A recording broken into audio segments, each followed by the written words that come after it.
Voilà, donc on part sur la présentation de Maruao avec Flora de Vatine et Estelle Castro-Cauchy. Je vais inviter tous les autres personnes qui vont prendre la parole à se présenter avant de commencer. Vous pouvez y aller. Alors, bonjour et bienvenue à tous, encore une fois à cette rencontre autour de l'ouvrage Maruao, les ailes de l'infini. Un ouvrage édité par Literama Auhi, qui a été écrit par Flora Aurima de Vatine, qu'on peut applaudir. Une édition qui a été dirigée par Estelle Castro-Cauchy, à nos côtés également. Bravo, merci Estelle.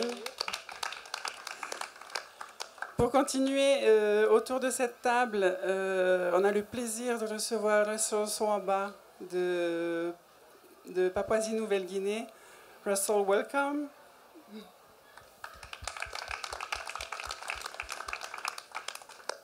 Juste à côté de moi, vous reconnaissez tous Chantal Spitz, écrivaine, autrice tahitienne, première autrice tahitienne à avoir publié un roman en français. Ça va, j'ai dit juste cette fois-ci. Et donc moi-même, Marie Valleux, autrice également et présidente de l'association Literama Auhi.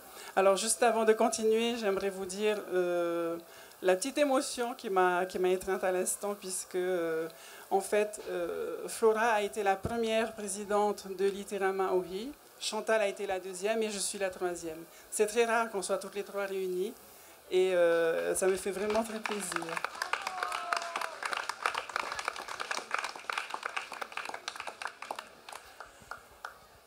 Alors, cet ouvrage, Maruao, Estelle pourrait en parler 1000 fois mieux que moi. Flora pourrait en parler 1000 fois mieux que moi. Certainement que Chantal également pourrait en parler mieux que moi. Donc, je ne vais pas beaucoup m'éterniser. J'ai un petit peu contribué au contenu de cet ouvrage, mais vraiment pas beaucoup en comparaison des 560 pages de ce très beau livre. Et juste à l'instant, Estelle me disait qu'il y avait au total 28 contributeurs qui avaient du coup contribué à l'ouvrage. C'est impressionnant, c'est rare de voir des ouvrages collaboratifs avec autant de contributeurs. Donc je souhaiterais vraiment remercier tous ceux qui ont participé du fond du cœur. Merci pour ce très beau travail. Certains sont là et prendront la parole un peu plus tard. Dans l'immédiat, je voudrais vous lire ce que moi j'ai écrit, parce que j'ai finalement, comme je disais, pas fait grand-chose, mais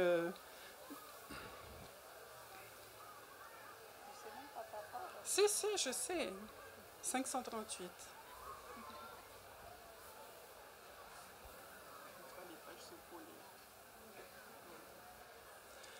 Et en fait, quand Estelle m'a proposé de participer à cet ouvrage, je ne savais vraiment pas par quel bout le prendre et comment le faire. Et la réflexion qui me revenait un peu comme un leitmotiv, c'était pourquoi c'est important, pourquoi ce livre est important et pourquoi il est, en fait, plus qu'important, il est essentiel. Et donc, je vais vous lire quelques lignes de ce que j'ai commis. Immense. Il y en a peu que j'estime autant que je l'estime. Il y en a encore moins que j'admire comme je l'admire. Elle a déjà tellement tout pensé, tout dit, tout écrit, qu'il ne nous reste plus grand-chose à faire, sans avoir le sentiment étrange que quoi que l'on explore de notre identité, il n'est nul recoin qu'elle n'ait déjà exploré elle-même.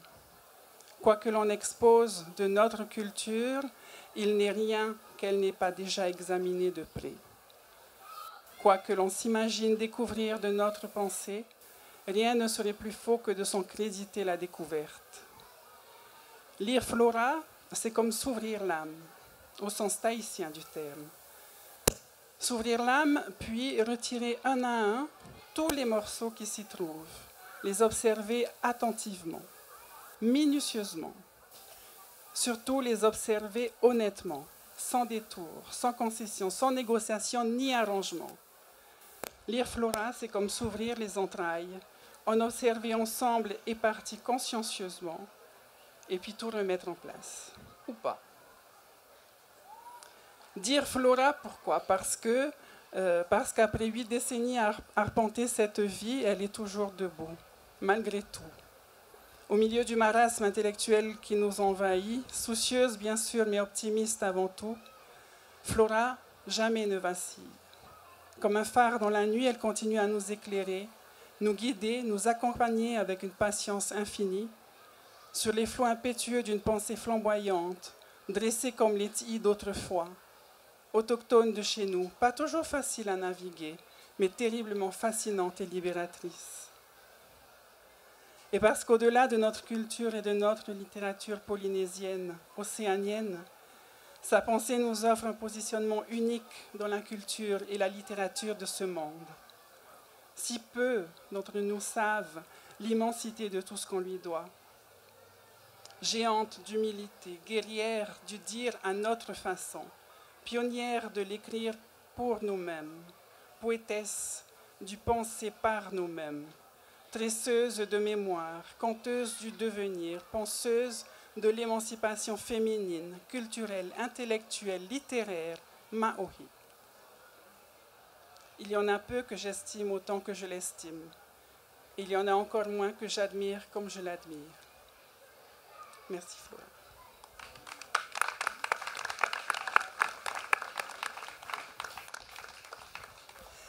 Estelle, je te repasse la parole à présent et puis merci encore de m'avoir invité à contribuer à ce très bel ouvrage que vous pouvez tous trouver au stand de Littéra Maohi, là-bas, derrière le Purau. Merci infiniment, Mareva. C'est nous qui te remercions et qui remercions Littéra Maohi de publier cet ouvrage. Ça nous semblait essentiel aussi que ce soit à vous qu'on le propose, étant donné que Littéra Maohi, que Flora est une des fondatrices et que vous avez mis en valeur depuis voilà, le début des années 2000 la richesse de la littérature et de la culture polynésienne. Je souhaiterais remercier tous les contributeurs qui sont là, évidemment en premier Flora, qui a été d'une extrême générosité pendant toute la confection, le tissage de cet ouvrage. L'idée de ce livre, c'était aussi qu'il contient en première partie un florilège des œuvres de Flora, de ses poèmes et d'essais qui sont publiés aussi et qui sont publiés en bilingue, en français, en anglais et aussi pour certains poèmes. Donc, nous avons pour la première fois, il y a un livre de Flora qui contient des poèmes en tahitien. Cette première partie comprend voilà, les textes. Tous les textes sont aussi en anglais, essentiellement grâce à la traduction de Jean Anderson, qui est ici présente et que nous remercions très chaleureusement. Parce que depuis plus de 10 ans, l'œuvre de Flora voyage dans le monde entier, notamment aux États-Unis, à Hawaï, en Angleterre, grâce au travail généreux et de Jean Anderson.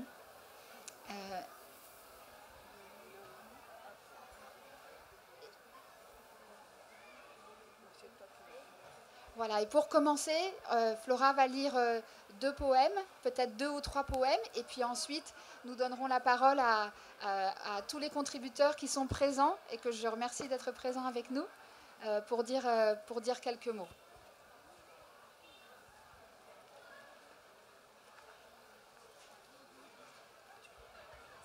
Bonjour tout le monde et merci les jeunes de vos chants, de vos paroles. Et donc je vais commencer par m'adresser à vous en vous lisant ce poème qui est en fait le premier plus important qui a été écrit ici et dit ici en 1976, le lendemain de la première soirée cabaret de Henri Hiro. Et vraiment, la toute première soirée cabaret, j'avais été touchée parce que j'ai entendu sur scène. Je suis rentrée chez moi, j'ai écrit, et nous devions revenir parce que Henri Hiro avait demandé que l'Académie vienne, marraine cette première soirée. Et j'y étais avec Madame Madame Cadusto. Et donc, c'est celui-ci. Et je pense que la réponse, nous l'avons aujourd'hui dans ce que nous avons entendu de nos élèves. Te manawai hotupu. Ata hoie. E reo iti horhoru. E reo iti tahiti ai te taura amai te marai aroaro. E mara ai te mata ei. I van an ai te nuatua ta ere. Te waroaro anau o te mautamari o tare. Wa hei o mii. Wa tuatua ihu. I te ana poiri. Te ua ai matatea. Wa porori roa. Te ua ai matarui. Wa tūroa roa i te pōtini tini. Wa tūrori rori i te ia ai ao. A te hoie. E tau nuu. E tau wauau. A ai te ihi. Te ihi. Ia ana anaea. A inu i te wai mā oi. E ia hoiti. E ia honui. A wawai te iwa nui i arora. A wawai te iri a puta. A wawai te rā e hiti. Wa tāra wa te aratia. A roi. O whātata i te tei ao. A roi. E ao a popo. A te hoi e. Wa tō i te ana poiri. E manawa. Wa tō te manawa. E moa. E moa. A upu. E ia te tuatoto. E toa rā. Ha mahu te mamae. E mamae ora hoi tēnā. Te mamae hātua i te mamae. Hātua i te manawa o te whaiere. I mai te teuta. E moa te aiu. E moa. E manawa i hotupu. Wa pin ein e te tō ere tapu atea. E tuia e tuai. O te ieu i te pu atapena. Te pu atar e haramoa. E tupu ai te manawa. E ora ai te hua ai. E pū ai te ai. I mai te teuta. E moa te aiu. E moa. E manawa hi o tupu. Maru te motomari.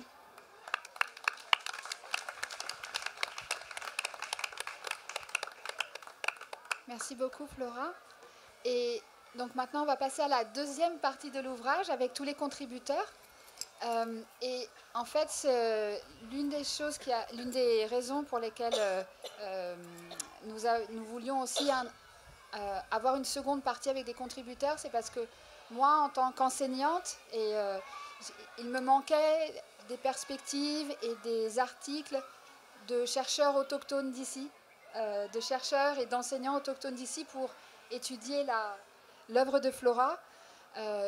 Et ce que j'entendais, que ce soit en France, quand elle intervenait, ou dans l'étude de son œuvre, en France, aux États-Unis, en Angleterre, avec les questions que j'entendais, je me disais, il faut que ce soit des enseignants-chercheurs d'ici, des enseignants-chercheurs autochtones, qui connaissent les assises de la culture, qui connaissent la culture autochtone, qui puissent comprendre les textes en tahitien aussi, qui puissent donner aux étudiants de quoi étudier ces textes.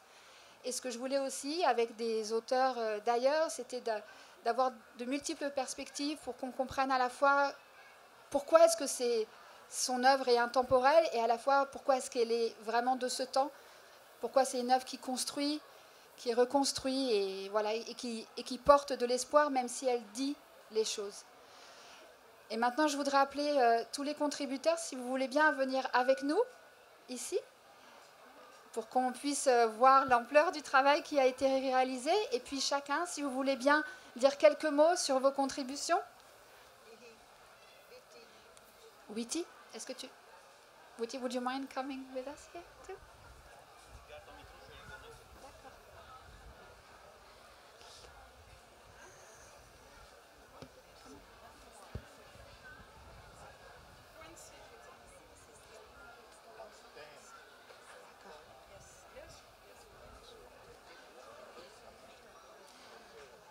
Alors, je vais demander à Karine Léocadie de commencer, de dire quelques mots, puisque ça fait le lien avec ce qui vient d'être dit.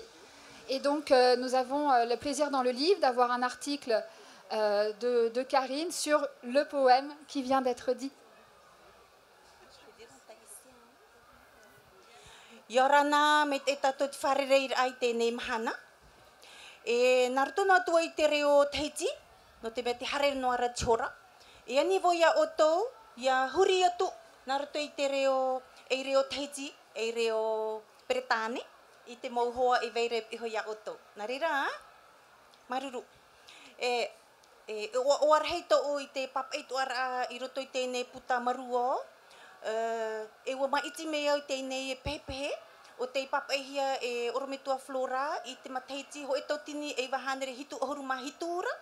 E te hinarora ona I roto I tēnei pehepehe. E haafauwha mai I te tama maohoi. Ia riro te tama maohoi e tama moa. Mai te tei tapu rai tūru. E te ie orometua Flora de Vatin e tatou porua te mau e wana. Te tei hi ora o tamato I teitei mai. Nani ai te oa o te peritetini o te wharihapi atua toru. Nani ai te oa o te mau orometua hapi o te ienei ama a reo e tiru atumu maohoi. Te ie mau te tei hi ora anhenhe roa no te ie mau tama maohoi. No trata amotu e trata amotu e trata amotu. O ta ue hina aro nei e whaahohoa atu I te nei tumu ora. O tatato e ti arai tēnei mahana e te pepea hiro. E taamura ia oe tēnei tumura au. Ia oe hiro e whaaro o meira ia tatou. Ia oe orometua de Vatin e to e mo rima tauturu. E ia mātou tēnei mo tama maohoi. No reira maruru mai te whaaro ora amai. E ia mai te tēnei mahana ia ai tatou I tēnei mo puta. E maa atua no tō tātou warua, no tō tātou wherurira, e no tō tātou ananahira. Maruru.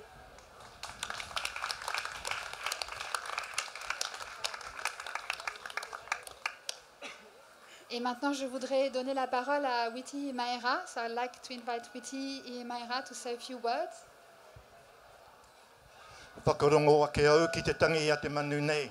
A te mā tui a. Tui e ronga, tui e raro, tui e roto, tui e waho. Tui e te here tangata, ka rongo te ao, ka rongo te pō. Tui e te kāwai tangata I heke mai Hawaii ki nū, I Hawaii ki roa, Hawaii ki pāmamao. Ki te hono I wairua, ki te pāiao, ki te ao mārama. Ti hei mauri ora. Kia koutou, ngā rangatira, tēnā koutou. Nau mai, hara mai, kua tai mai. Ki tēnei mahi, o tēnei kuia, o tēnei āreki, o tēnei wāhine.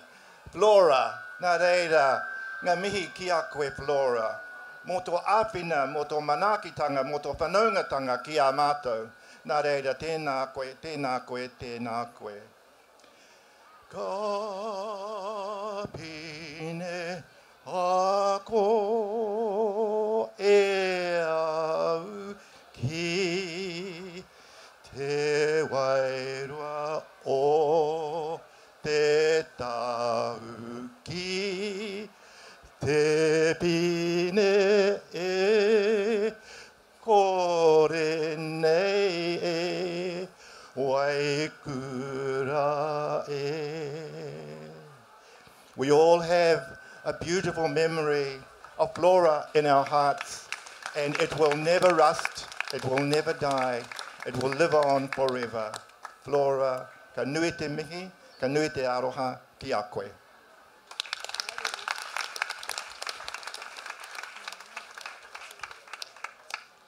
Je voudrais maintenant donner la parole à Chantal Spitz, que j'ai eu la chance d'avoir avec Flora, notamment dans mes cours à Londres, à King's College, et qui, à chaque fois qu'elles sont quelque part,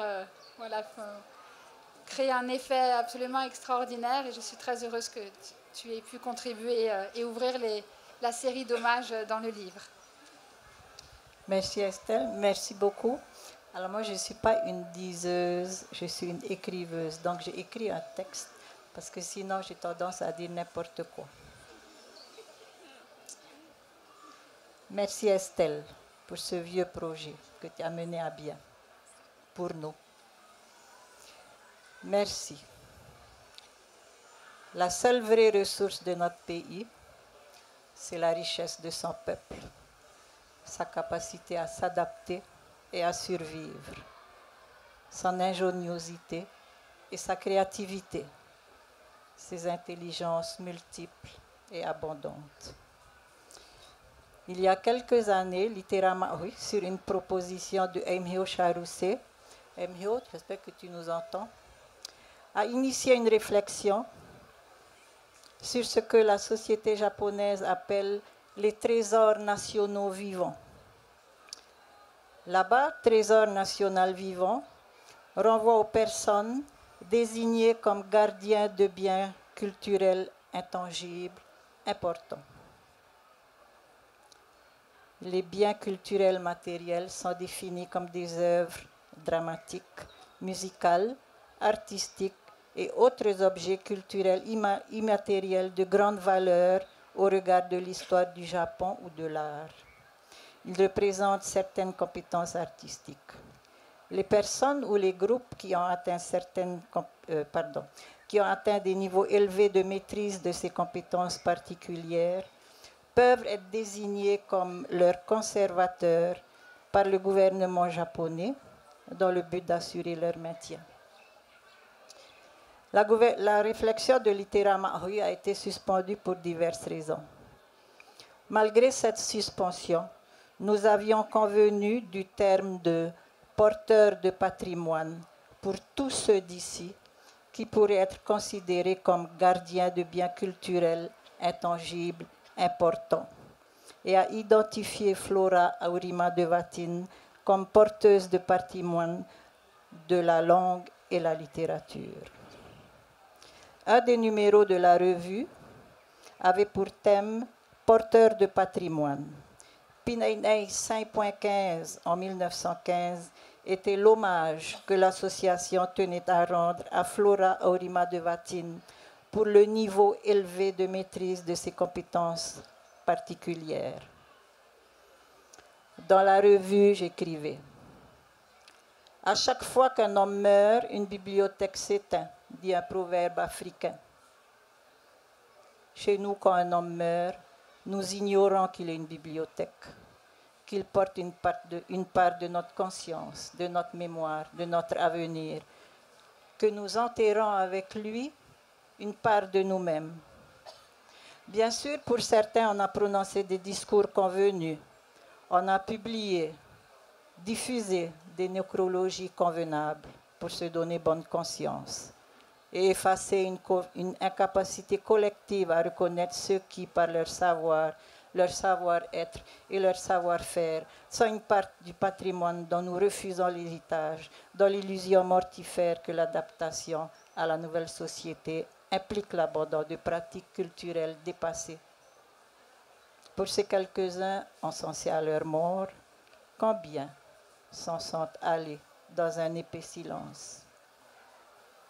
Ainsi s'en sont-ils allés, ainsi s'en vont-ils, ceux qui, au fil d'insistance et de persévérance, de résistance, ont patiné d'excellence leurs gestes, leurs paroles, leurs regards, pendant que nos esprits, saturés de vanité, de fatuité, de vacuité, s'enflent de nos propres béances. Espérons que cet ouvrage essentiel représente le premier pas sur la reconnaissance des porteurs de patrimoine de notre pays. Merci Estelle. Merci Flora d'être née femme dans notre pays. Merci pour ce cadeau que tu nous fais. Merci pour l'inspiration que tu insuffles dans nos esprits. Merci Flora.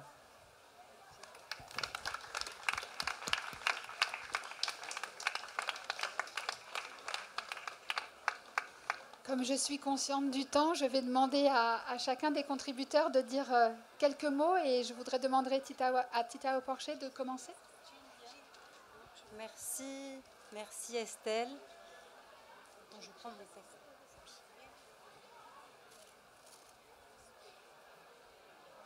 Je voudrais d'abord dire comme je suis heureuse de faire partie de ce livre et d'avoir pu contribuer à dire un mot sur Flora que j'admire depuis de longues années, puisque ça fait quelques années que j'écris des articles sur elle. Je peux rester derrière, sinon ça me va. Et pour cet article, j'ai choisi de porter mon attention sur le rythme, parce qu'il me semble que vraiment pour comprendre cette poésie, il faut écouter. Il faut l'écouter. le corps danse naturellement quand on entend la poésie de Flora, hein, la rythmicité du pat'o, la rythmicité du cosmos qui entre en relation avec notre respiration. Et je crois que c'est tout son travail de métamorphose. Et je voudrais lire peut-être ces quelques vers qui me semblent assez caractéristiques de cette poésie. Elle écrit « Et moi qui suis encore tissée, que dis-je, étoffée à l'indigène, et comme le tapa, frappée de fibres d'oralité, qu'est-ce que je prétends écrire, me lignifier ?» J'ai le sentiment que dans ces vers, en fait, on a tout le travail de métamorphose, tout le travail d'écriture qui consiste justement à passer de l'oralité, de la fibre de tapa, à quelque chose qui se lignifie, c'est-à-dire finalement au mot. Et donc tout ce travail de métamorphose du rythme, du souffle, c'est une espèce de transmutation, hein, c'est une alchimiste, puisqu'elle transmute ces éléments qui appartiennent au corps, qui appartiennent à quelque chose qui est évanescent aussi. Et je trouve merveilleux le fait qu'elle arrive et qu'elle s'efforce de le mettre en mots. Alors voilà, je voulais juste remercier Flora pour cette poésie extraordinaire, cette capacité à la fois faire rayonner sa culture, sa langue, en français, mais un français qui est tissé de cette fibre d'oralité lui aussi. Et je voulais la remercier donc pour cette poésie magnifique. Et je tiens à remercier aussi Estelle qui a fait un travail formidable vraiment avec ce numéro. Voilà tout ce que je voulais dire aujourd'hui. Merci à tous, merci Flora.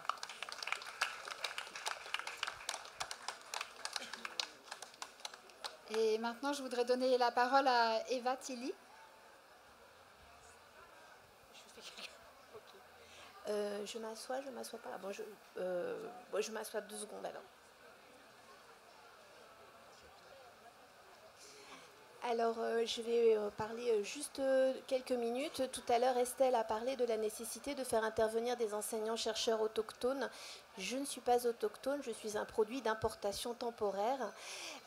Donc voilà, je suis arrivée en tant qu'enseignante à l'UPF en 2018. Et avant mon arrivée, j'avais lu quelques poèmes de Flora de Vatine. Et à la lecture de ces poèmes, j'ai eu une intuition. Et je me suis dit, dans ces poèmes, moi en tant qu'hispaniste, en tant que professeur d'espagnol, je vois des traces, je vois en filigrane la trace d'auteur et de lecture que j'ai pu faire. Et un jour, j'ai pris mon courage à 2 mains et j'ai profité d'une signature de Flora de Vatine à Odyssée. Et je suis allée la voir et je me suis dit, ben, je tente. Et je lui ai posé la question. Je lui ai dit, moi, quand je lis vos poèmes, je perçois certains auteurs. Et elle m'a dit, ah, ben, quelqu'un qui s'intéresse à ça. Et là, je me suis sentie autorisée. Elle m'a donc donné la légitimité de poursuivre dans cette voie. Et c'est là que j'ai donc lu ces textes et que j'ai proposé un article sur ses origines. Enfin, sur les origines, sur ce qui a pu inspirer Flora de Vatine. Voilà, donc je n'ai pas le temps d'en dire plus, mais je remercie énormément Flora de Vatine de m'avoir donné cette légitimité, de creuser en ce sens. Et je la remercie énormément d'avoir donné mon nom à Estelle, qui a bien voulu me contacter ensuite pour me permettre de publier dans cet ouvrage magnifique. Donc c'est un grand merci à elle deux de m'avoir octroyé cette parole. Voilà, merci beaucoup. Merci. Merci beaucoup Eva. Et maintenant, je voudrais donner la parole à Jean Anderson pour dire quelques mots aussi. Elle a traduit la plupart de l'ouvrage et elle a aussi écrit sur son travail de traduction.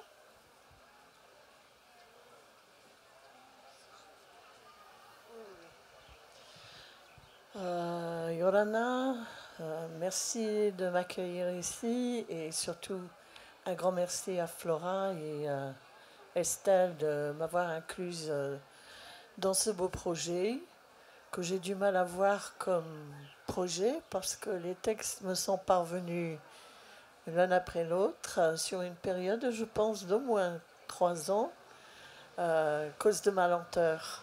Voilà. Et quand Estelle m'a demandé d'écrire un petit texte sur mon rapport au texte de Flora, sur comment c'est de traduire du Flora, j'ai pas trop su quoi répondre, mais j'ai fait un effort. Et en réfléchissant, je me suis rendu compte de... Je ne sais pas s'il y a des gens parmi nous qui pratiquent la traduction.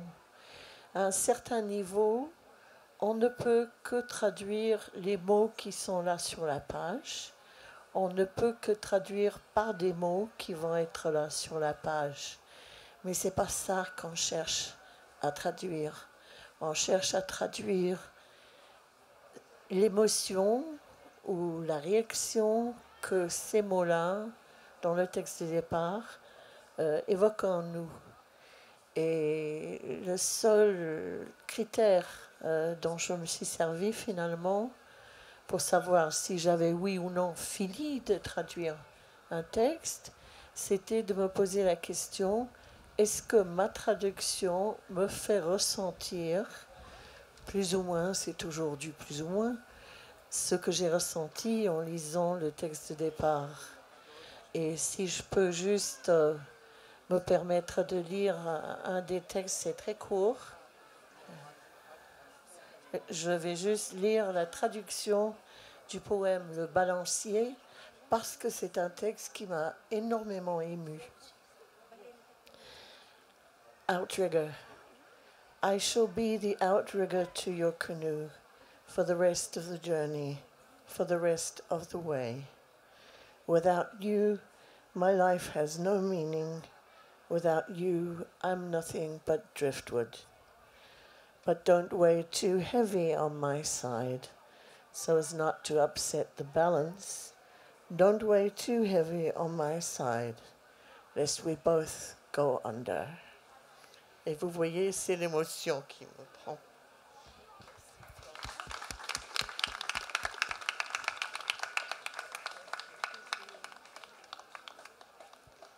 Now I would like to ask Russell Swaba to say a few words. Je voudrais demander à Russell Swaba de dire quelques mots. Oh dear, thank you, Yorana. Thank you through All One Talk, and I'm so glad to be here to join you. Every time I come here, I feel terribly, terribly overawed, because you are so good, so very successful as far as writing and literature goes, that I'm simply awed. I feel small. I'm a dwarf under this great big tree. But thank you very much to be here, to be part of this tribute to this great woman that I have been reading about together with Chantal for many years.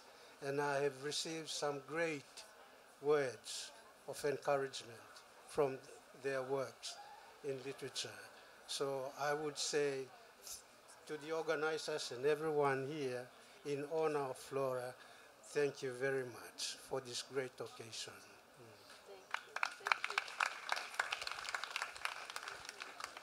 Merci beaucoup. Et maintenant, je voudrais passer la parole à Peter Brown.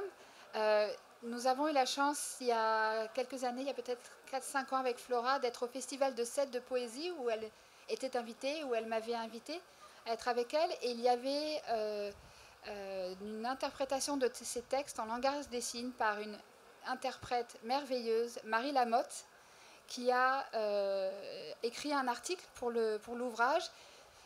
Et Peter Brown a eu la gentillesse de le traduire et va dire quelques mots sur le travail. Merci Estelle. Yorana Tato.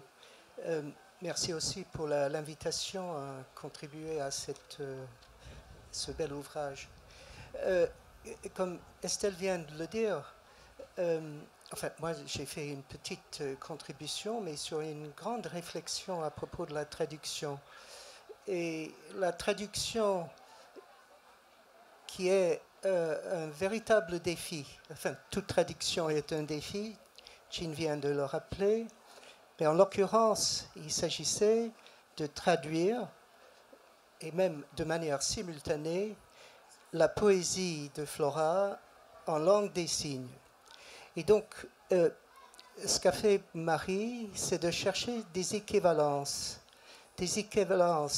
dans la poésie et des équivalences dans le langage des signes, la langue des signes. Et là, elle trouve, à travers des aspects particuliers de Flora, une forme d'universalité. D'abord, à propos de la poésie, c'est-à-dire de l'expression orale, de la musicalité, du corps qui danse, comme vient de dire Tito Aporché. Et là, le corps qui danse, ça donne déjà un aspect visuel, un aspect justement du corps, qui sera le seul élément dont dispose cette traductrice pour mettre dans la langue des signes les poésies de Flora. Il y a aussi l'aspect de l'oralité qui rejoint le grand passé. Et là, on travaille à la fois avec la métaphore de la poésie, mais aussi un aspect visuel des liens avec les parents du passé, c'est-à-dire l'image de la natte. Et ça permet aussi à la traductrice d'avoir une emprise plutôt matérielle, corporelle, dont elle va se servir. Flora aussi est une spécialiste de glisser dans la langue courante des effets poétiques. Et la traductrice se dit, mais c'est ce que je fais aussi, je suis obligée de faire des effets de poésie en transférant un sens à travers la langue des signes. Et ça lui fait penser au monde du cinéma où le comédien est obligé de jouer avec son corps, parce qu'elle n'a pas de son, elle, la traductrice. Et là, c'est merveilleux, parce que c'est le comédien, elle, qui devient, en l'occurrence, le pétrel, le poème de Flora, qui se déplace dans l'espace sans se déplacer physiquement. Tout se joue, verbe, temps, lexique, tout se joue au niveau du gestuel du visage. Et donc, elle retrouve dans la langue des signes ce qu'elle avait trouvé dans la poésie même de Flora, une façon très particulière d'apporter une dimension universelle à la poésie du monde à travers la poésie océanienne d'ici. Donc je remercie encore tout le monde de m'avoir invité à partager ce moment fort d'apprentissage pour moi et un moment fort de poétique avec Flora. Merci. Et vous pourrez voir ces merveilleuses traductions en langage des signes de Marie Lamotte des 3 poèmes de Flora sur le site de H France Salon, une revue qui va mettre en ligne une partie des contributions. Tous les articles universitaires vont être aussi dans une des langues, pas dans les 2 langues. Les articles universitaires vont aussi figurer à un moment sur le site et les performances de Marie seront aussi. On a encore deux intervenants. Daniel, tu es au fond, tu prends des photos. Est-ce que tu veux bien, Daniel Margueron, si tu veux bien dire quelques mots, et puis nous finirons ensuite avec Tokai Niwa Devatin.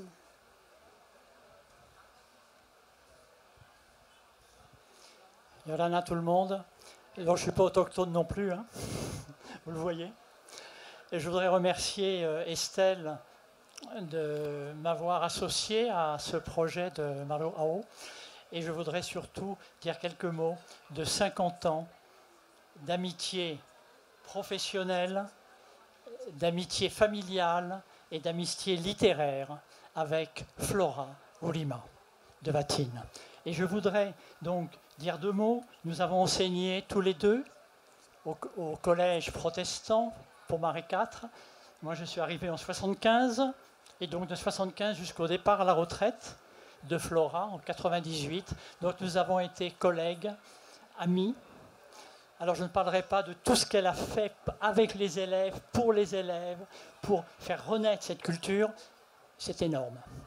amitié familiale, et là je voudrais associer René Jean, bien évidemment, le mari de Flora, et puis nos enfants, les enfants de Flora, les miens, qui ont été amis, qui sont pour certains d'entre eux, toujours en relation. Et puis, enfin, l'amitié littéraire, car dès la publication du premier recueil de Flora, en 1980, le recueil de poésie qui s'appelle Humeur, tout de suite j'ai senti la parole d'un écrivain, la parole d'un grand écrivain, l'imagination, la souffrance, la beauté de la langue, etc., etc. Donc voilà, simplement donc amitié professionnelle, amitié familiale et amitié littéraire. Marjojo. Merci beaucoup Daniel. Et je voudrais maintenant, last but not least, je voudrais demander à Tokai Devatine de venir s'asseoir à côté de Flora Orima Devatine. Tokai Nua Devatine qui est artiste, enseignant du Centre des métiers d'art de Polynésie française, mais c'est aussi le fils de Flora. Et nous sommes très heureux qu'il ait proposé des illustrations comme d'autres artistes dont il va dire quelques mots aussi, mais c'est à lui que nous devons la magnifique couverture de l'ouvrage, qui est une illustration à l'origine du poème qu'a lu Flora, et ce qui permet de dire aux enfants, quand ils voient le livre, mais qui est sur la couverture. Merci beaucoup, Tokai. Merci Estelle.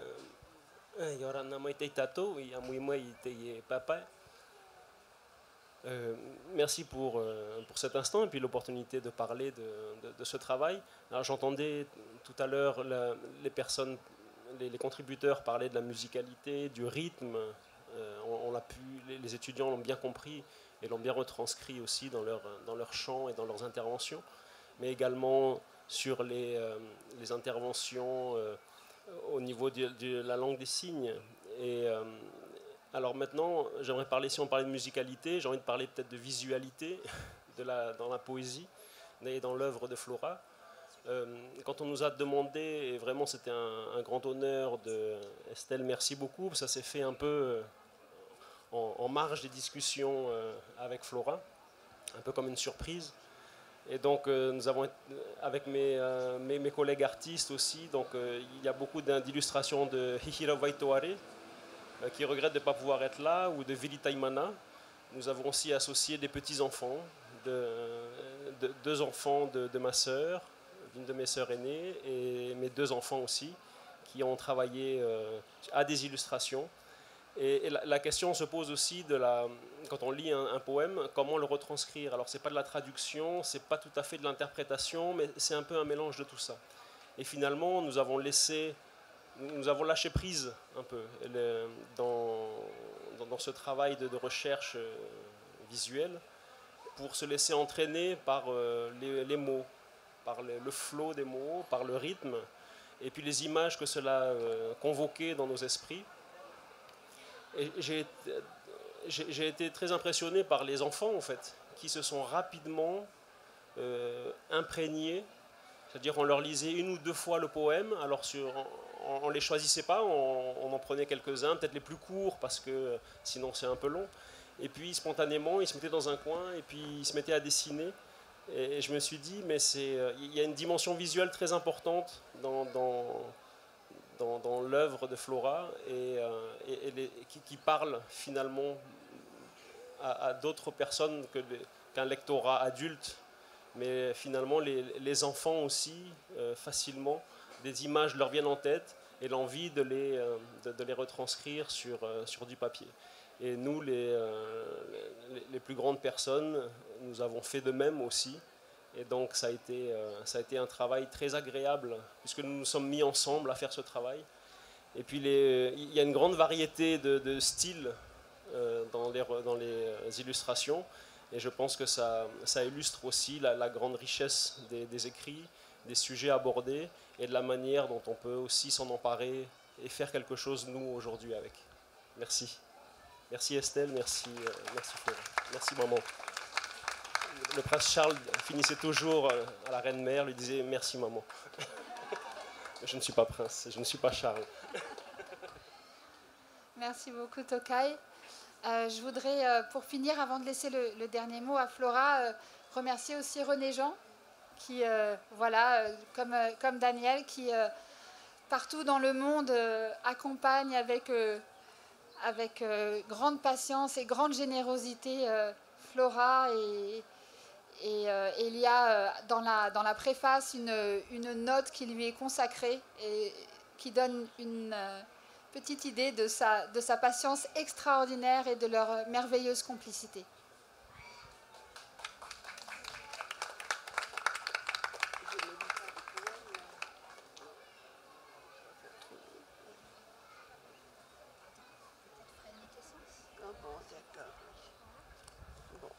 Bon, peut-être que, comment dire, je suis comme le papayer qui produit des fruits.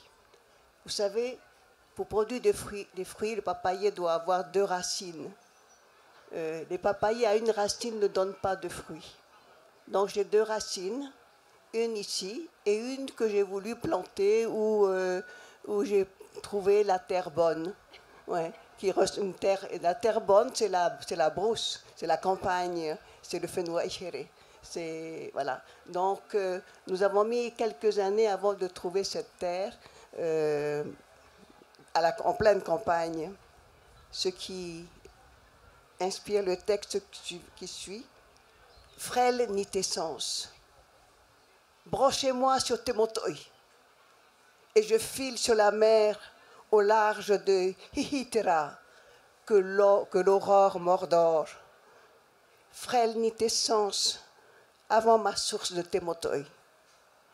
Branchez-moi sur Blanc-Yac, et je rejoins ma table près du rang chantant. Mon bureau sous le saule, et la ramure des altiers peupliers. Il me porte, prosaïque éthéré, entre rêve et réalité. Ces nuits humides, ces nuits de pluie, ces nuits au chaud. Branchez-moi, branchez-moi au plein champ du ruisseau, sous les ramures à jour des peupliers. L'orage déchire le ciel ténébreux, un pépiment à l'aube me touche, ce triste chant de l'oisillon au printemps. Je déambule dans le jardin. Ces lieux me manquent et la vie m'en éloigne. Alors je voudrais dire aussi un mot de tout ce que je viens d'entendre, de ce que nous avons entendu tous, à savoir qu'en les entendant, j'avais l'impression justement de sortir de ma brousse, de quelqu'un qui sort de sa brousse, des vallées profondes, escarpées, chargé de sa récolte d'écrits, d'une partie de sa vie, et que vous venez de présenter. Alors, votre amour, parce qu'au fond, c'est cela, ouais, votre amour